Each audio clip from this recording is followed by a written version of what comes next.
facts. Bravely we prove in our striving, trudging together each day.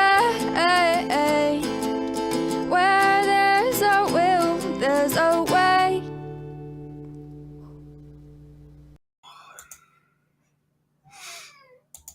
Good morning, everybody.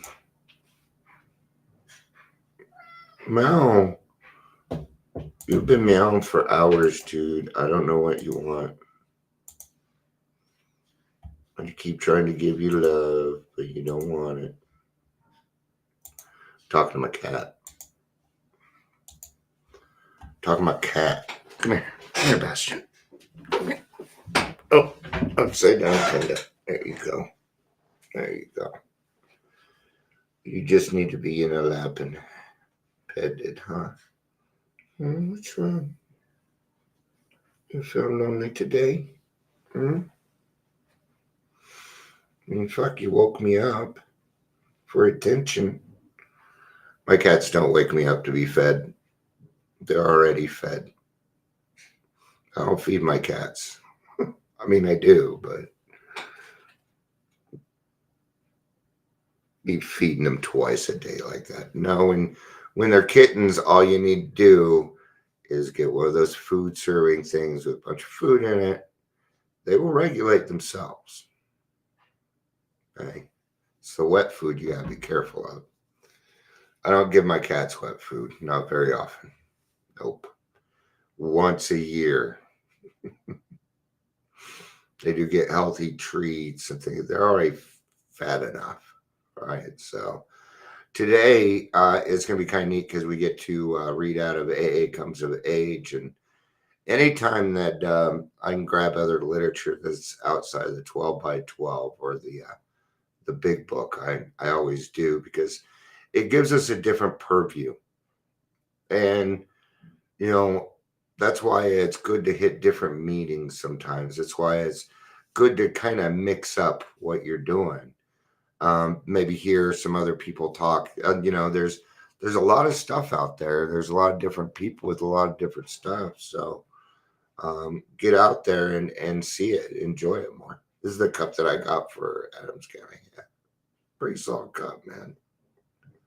This is where all the Adams County money went. They went towards coffee cups. They treated me real good, man. I went a few weeks ago and helped them with some interviews. Yeah, they treated me real good, man. It was kind of fancy. All right. Welcome to Daily Trudge. My name is Dion. It's the name my grandma gave me. If you're here, please say hello, whether you're watching the live or the rewatch. If you've ever wondered, my name comes from, his name is Dion, from Dion and the Belmonts. His name is Dion Bonaducci. He sang songs like Run Around Sue and The Wanderer. So, and my grandma had a crush on him. So that's how I got my name. All right. So if you have AA Comes of Age, I am starting towards the bottom of page 278.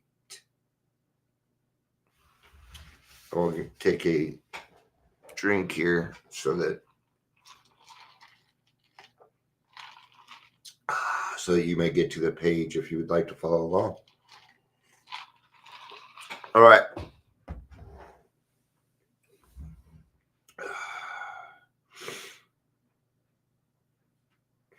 There are two moments in which utterance of the words, I am an alcoholic, have great significance. There's the first time a member speaks those words at an AA meeting. I don't remember. I don't remember the first time I said it. I was still a teenager. I know that. There is, however, another and earlier time which perhaps of even greater significance. That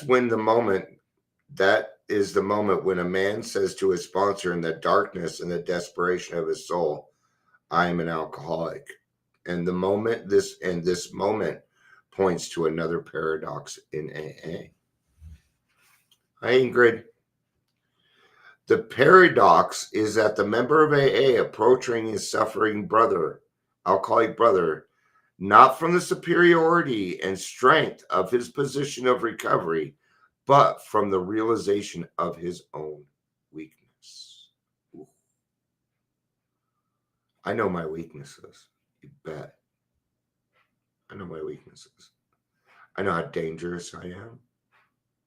I know my limitations. I have my boundaries. I have a lot of things. Okay.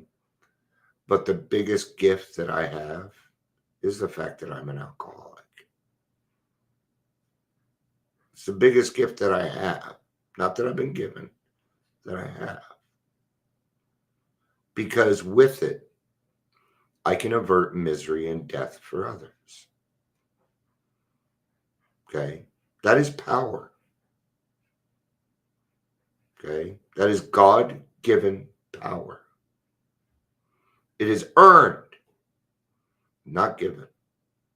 It is earned. This power is earned. It is earned by doing the 12 steps thoroughly, honestly, fearlessly, without regret. And you do everything. You put everything that you have into it. Then, only then, will you receive the power to do that for other people. Before then, I wasn't trustworthy enough. I wouldn't be able to handle. See, now I understand power. Okay. And I understand that I'm not the one in control. I do have some power over the people that are willing to listen to me. Some people that are not willing to listen to me, I will yell loud enough for them to hear me. Okay. I don't care if you come to me and say, I'm not willing. I don't care. I really don't care. People are like, I'm not going to waste my time on that person. I'm going to tell you something. It's never a waste of time to help another person, willing or unwilling. It is not a waste of my time. Why? Because it's keeping me sober. If you got to listen to Amy on Friday night, she said something extremely powerful. When it comes to sponsorship, I am 100% successful. So are you. Are you still sober? Oh, then you are 100% successful. See, people want to run around and determine success rates, but they really don't understand how it works. Amy understands how it works. I understand how it works, and now you understand. Okay? The member talks to the newcomer not in the spirit of power, but in the spirit of humility and weakness. Yeah. Hi. Good morning, Amber. It's good to see you. Yeah. So when we approach a new person, what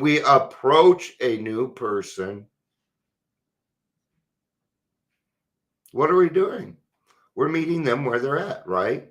What does that mean? That means we're going back to when we were a newcomer with all our humility and weaknesses. Yes, I will stand before another person, before another brother of mine or sister of mine, and display my weakness. It's okay. I want them to see it. It is coupled with the strength of God that nothing in this world can touch. I'm not embarrassed by it anymore. And if somebody thinks less of me, that's okay. Why? Because God determines my worth. And he says I'm worthy. I don't always agree with him, by the way, on that. Thankfully, I'm wrong, right? It's okay to be wrong. In fact, it's great to be wrong. He does not speak of how misguided the still suffering alcoholic is.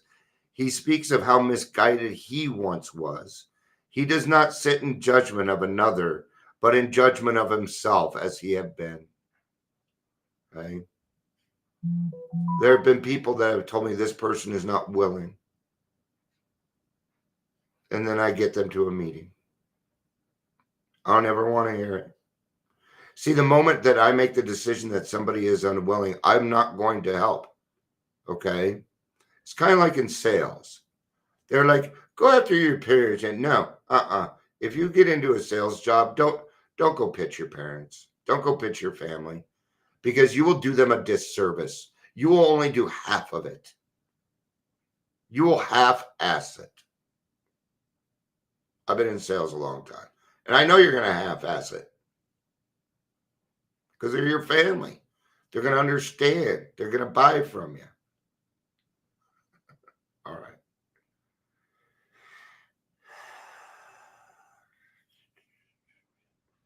Society, in referring to the alcoholic, employs the expression the enslavement of alcohol. For the AA member, this statement is a very special sense paradoxical too. If needed, it is true at all. In a sober fact, the member was never enslaved by alcohol. Alcohol simply served as an escape from personal enslavement to the false ideals of the materialistic society. Therefore, it was a solution. So alcohol is the solution, not the problem. It is the wrong solution. Okay? Now, we're affected by a mental illness so subtly powerful, okay, that it isn't the alcohol, but the alcohol. Wow. It makes it worse. It makes it a lot worse. We can't seem to figure this whole part out. Okay? It is so tricky. It is so, the scientists can't figure it out. Nobody can. God doesn't want us to figure it out. At least not yet. Why? Because if we figure it out, then where is our faith going to be? Then where does faith come in? Is alcoholism the mental illness? No. No, alcoholism is the mental illness. It's just a name. Okay? Our illness is a culmination of everything out there. Yeah. ADHD, depression, narcissism. Yeah, we all had narcissistic traits. Huh. What does that mean? That means that when it comes to the world at large, we pretty much understand. You have no idea how diversified you actually are. That's why we think our way of life could work for anybody.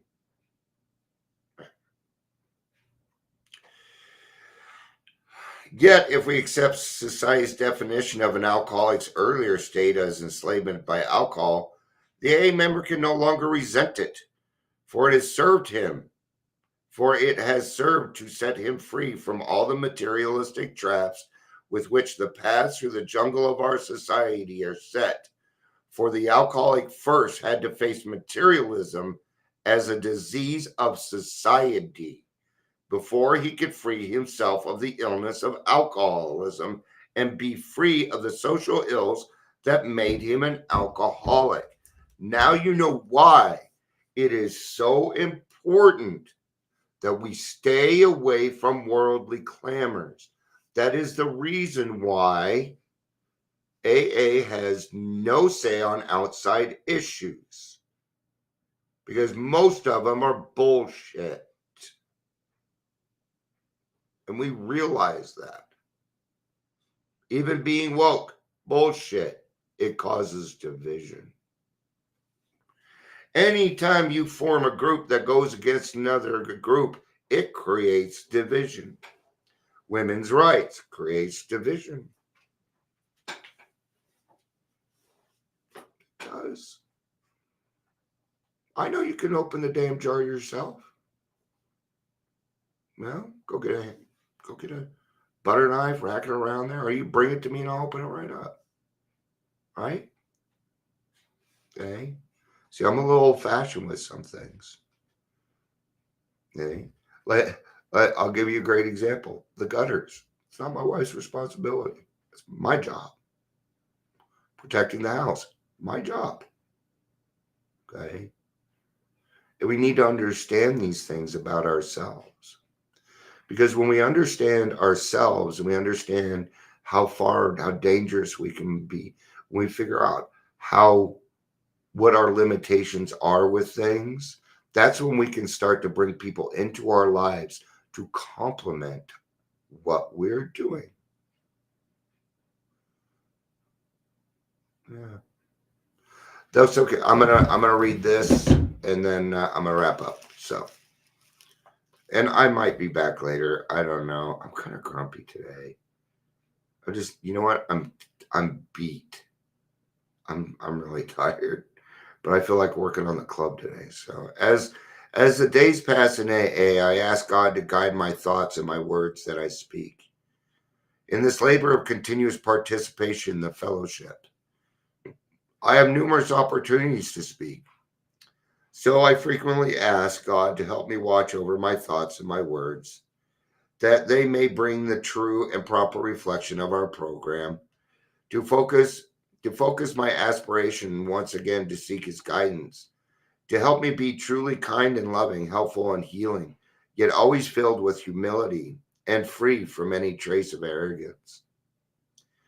Today, I may very well have to deal with the disagreeable attitudes or utterances, the typical stock and trade attitude of the still suffering alcoholic. If this should happen, I will take a moment to center myself in God so that I will be able to respond from the perspective of composure, strength, and sensibility. Cool. Good stuff. You know, if people need to go, that's fine. I'm going to talk about a conversation that I had with a couple of my friends from my home group, because yesterday I was ready to leave, and thankfully there were a couple guys there that Tony and Johnny, right?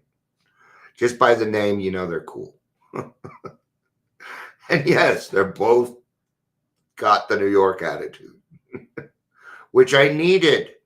I needed a tough motherfucker yesterday, and Tony's one of them. Tony's one of those guys. And I brought up some things about the meeting because, like we have people chairing the same people. And I said, what we need to do is we just need to clear that out. And people need to start signing up to chair. Yeah. Instead, there's going to be the host, and the host is going to let people in, do things like this.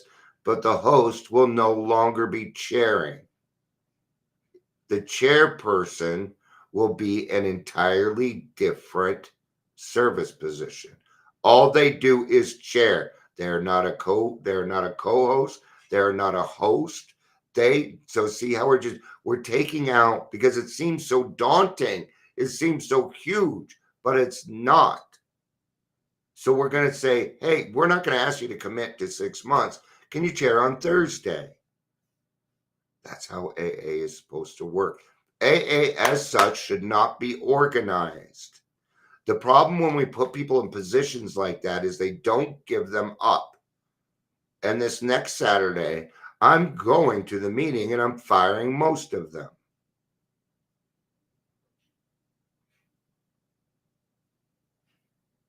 How's that going to work? Well, I'm going to ask them to step down. Okay? There are a lot of things that need to be said, but we're too concerned about going to Zobras and all this other shit. But I'm sorry, the newcomer comes first in my book. And all those people that are meeting, if they're not at the meeting today, I'm going to be awfully disappointed.